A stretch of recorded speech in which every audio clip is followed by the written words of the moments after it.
Good morning, Southside. It's a pleasure to be able to record this communion message for you from Illinois. And as Alyssa has mentioned, and we've probably mentioned it before as well, it's a miracle that we're able to connect over the internet and send you these videos and be connected through Messenger and WhatsApp and all these things that technology has enabled us to do. And yet we know from the last several months that technology does not replace that human feeling, that human connection that we all desire to have. And so we're excited that you're able to return to in-person services over there in London. And I just don't know how you were able to do it for so long. I would have gone crazy for sure. But we're excited and rejoice with you that you're able to return to in-person services, and pray that you're able to continue doing so for the long-term future, and that there wouldn't be any further lockdowns that you would have to face. But putting all that aside and putting our thoughts towards communion and enjoying the Lord's Supper together as a church family, I wanted to share some thoughts with you from Luke 22 and take it from a slightly different angle than we're used to. I noticed something as I was reading all the different accounts that are given to us in the New Testament of the Lord's Supper, especially those from the Gospels, Matthew, Mark, Luke, and John. We have this part of the story is given to us in each one. And I'm reading specifically from Luke 22. You can follow along if you'd like. Luke 22 in verse 19, it says, "And he took bread and gave thanks and broke it and gave it to them, saying, 'This is my body given for you. Do this in remembrance of me.'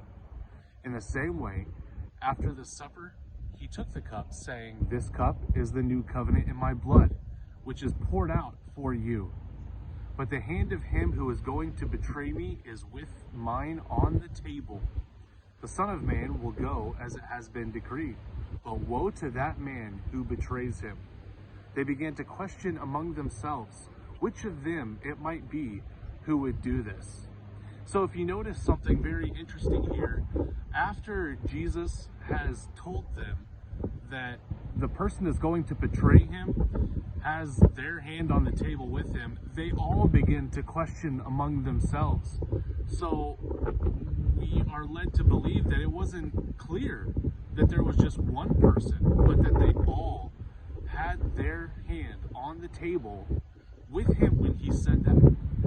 And as we continue reading on, we won't read now, but if you will read on through the text of how Jesus went to the garden and he was betrayed in the garden, but everybody fled.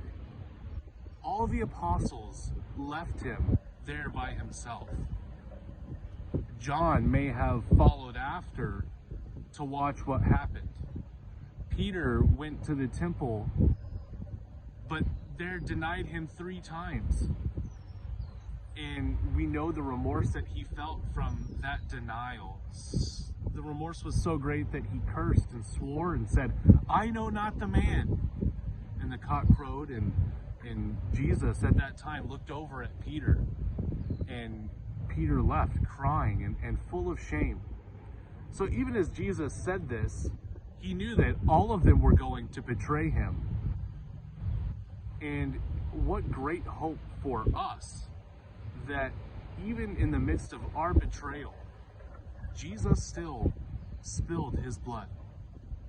Jesus' body was still broken for us so that we could know forgiveness of our sins and have peace with God.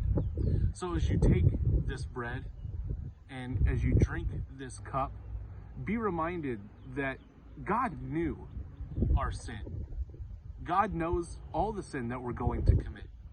And yet Jesus still went to the cross for you. So take this bread, drink this cup, and know that you have peace with God. God bless you, Southside, and we hope to see you again